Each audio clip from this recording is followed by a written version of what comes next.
everyone, today I'm going to be showing you a really quick and simple way to cook quinoa, which is an ancient grain, actually spelt quinoa but pronounced quinoa.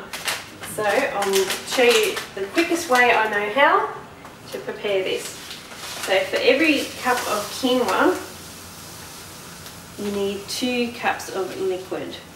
So I'll just measure out 1 cup of quinoa here. Now, I do like to give my quinoa a quick rinse off.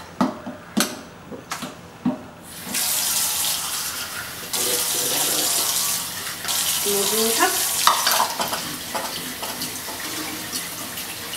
So similar to rice, I just like to give it a quick rinse off under some water.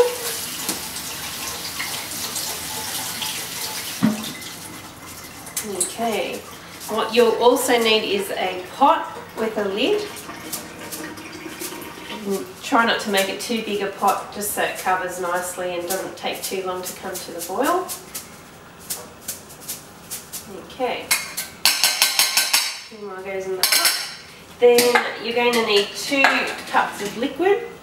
So if you want quite a plain flavoured quinoa, just use normal water, or you could use veggie stock, or if you wanted to make it taste similar to a coconut rice, you could do a coconut quinoa dish as well, so maybe substituting 1 cup of the water for 1 cup of coconut milk. So it's really up to you if you want a savoury flavour. If you want a sweet flavour, you could use almond milk, add dates in, it's really up to you. But today I'm going to do the basic recipe with some water. So 1 cup of quinoa, 2 cups of water. 1 and 2. Okay, just bring it over here onto the stove. Now what you're going to want to do here is just give it a bit of a stir through the water and just make sure all those quinoa granules are all immersed in the water so none get stuck on the edge as the pot's heating up. Now quinoa is a great substitute for any grain, such as you might want to substitute rice. It has a couscous type of texture, a bit of a nutty flavour.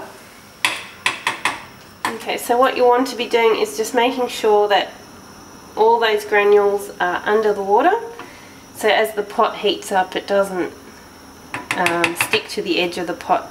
Sometimes they can stick to the edge and go a bit brown, and you don't want that. So basically it can be used as a cereal instead of porridge. You could add some soy milk, you could add almond milk, you could put in dates, or if you want more like a fried rice type of substitute, you could put in some frozen peas, some frozen corn, different vegetable stock, normal stock. It's really up to you.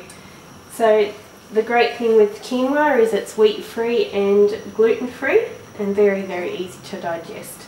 So now we're going to wait for that to come to the boil, and then I'll show you the next step.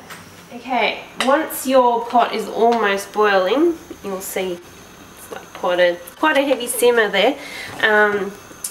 You've brought it to the boil without a lid on, and you'll see that the quinoa is starting to plump up quite a bit in there already. So just don't touch it that whole time while it's coming to the boil. Once it's at a heavy simmer, just give it a final stir through. And again, just making sure nothing is above that water level. And this is where it's good to have a smaller pot, so your liquid is sitting just above it. If you have a flatter pot, the water is just going to spread quite a bit, and it'll be harder to keep those quinoa grains under the water, and you could end up with some crunchy, non-cooked bits at the top of the pot there. Alright, so that is now boiling. So yeah, you've brought it to the boil without touching it.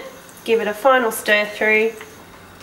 Turn off either your gas cooker or an electric cooker, however you're cooking it. Put on a lid and then do nothing else for about another 20 minutes and it'll be cooked perfectly. So we'll be back in 20 minutes time. See you then. Okay, so our 20 minutes is now up. So if we have a look at our pot here, you will notice when we take the lid off that we have some perfectly cooked quinoa. And just fluff it up like you would with normal rice, any type of grain, and you're ready to go. It could now be used to make a salad, or yeah, just as a side serve of a grain substitute. So instead of pasta or rice, this is a fantastic food to have. And again, it's wheat free and gluten free and delicious. So there you go, a very simple and easy way to cook quinoa. Have fun!